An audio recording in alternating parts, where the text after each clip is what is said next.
Сәлеметсіздер ме? Менің есімім Данияр Бексұлтан. Бұл Стоп коррупция бағдарламасы.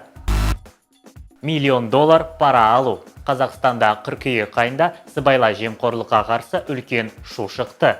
Халықаралық ынтымақтастық қорғас орталығының президентіне ірі көлеміндегі пара алды деген күдік келтірді. Ірі көлеміндегі ақшаны оған қонақ үй құрылысын жүргізуді тендерді жеңіп алғаны үшін берген сияқты. Кәсіпкерлер миллиондаған пара берсе, демек мемлекеттік сатып алу жүйесінде жемқорлықтың тетектері бар болғаны ғой. Осы мәселені қарастырайық. Мемлекеттік сатып алу бұл мемлекеттік міндетті атқару және мемлекеттік мекемелердің жұмысын қамтамасыз ету үшін республикалық бюджет есебінен тауарлар мен қызметті сатып алу. Мақсаты мемлекеттік қаражатты тиімді жұмсау және қоғам сұранысын қанағаттандыру. Бірақ мемлекеттік қаражатты тиімді жұмсау және $1 000 000 пара алу менің ойымша мүлдем қиыспайды. Бас прокуратура аталмыш ақпараты растап отыр. Тіпті мемлекеттік сатып алу саласында сыбайлас жемқорлыққа қатысты әрбір 4-ші қылмыс жасады деп сендірді. Қызығы, мемлекеттік сатып алудағы жемқорлықты мамандар жемқорлық деңгейін басты көрсеткіші деп есептейді. Өйткені мұнда қыруар қаржы айналымда жүр. Ал ең жемқор сала құрылыс және тұрғын үй коммуналдық шаруашылығы. Сарапшылардың бағалауынша бүкіл әлемде мемлекеттік сатып алуға мемлекеттік бюджеттің 70% шағыны жұмсалады. Ал жемқорлықтың қауіпті келісімшарт жасаспай тұрып туындайды екен. Қазақстанда 2018 жылдың соңында электрондық мемлекеттік сатып алу саласында бірыңғай оператор белгіленді. Ал 2010 жылы электрондық формат барлық мемлекеттік сатып алуды жүргізетін жалғыз және міндетті түрде болып табылды. Теория жүзінде бұл жемқорлықты болдырмайтын, жүргізілетін рәсімнің ашықтығын қамтамасыз ететін орта және шағын бизнеске мемлекеттік сатып алуға қол жеткізуге мүмкіндік береді.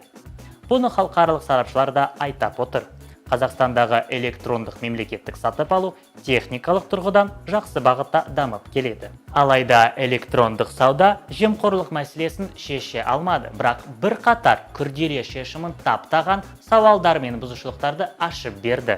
Олар төмен баға, төмен сапа, бірақ дұрыс толтырылған есеп. Сыбайлас жемқорлық қауіпті бюджетті жоспарлау сатысында бастау алады. Бюджет бағдарламасын әкімшілік жоспарлайды емес пе?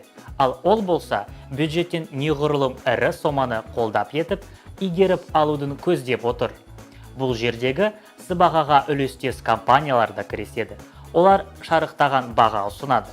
Келесі кезең конкурстық құжаттарды құрастыру. Бұл сатып алудың ойластырылған және олармен үлестес компаниялардың ең маңыздысы жұмыс.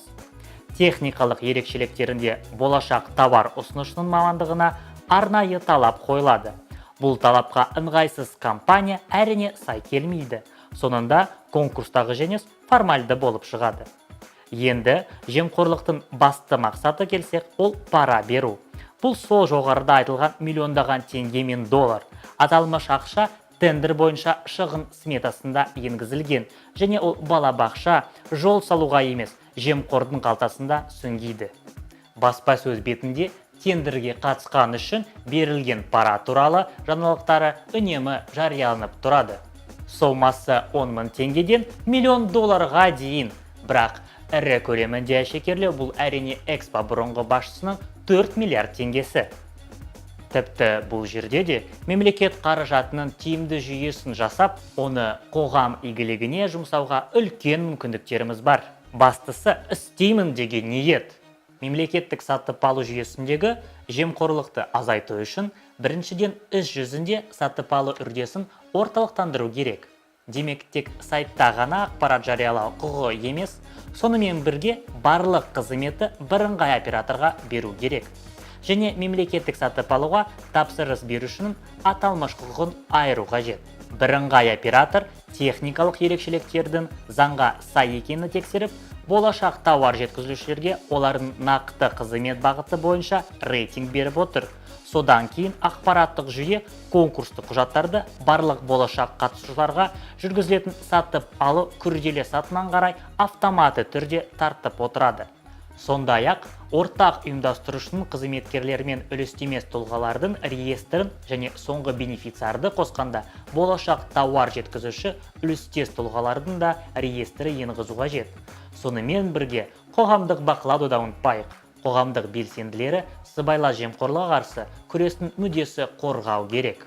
Сыбайлас жемқорлықпен күрес бұл жүйелік үдеріс. Осы жағдайда ең маңыздысы себептерді іздеспей мәселені шешу үшін бастау керек. Мен сенемін, сіздер де сеніңіздер. Бәріміз бір ауыздан стоп коррупция дейік.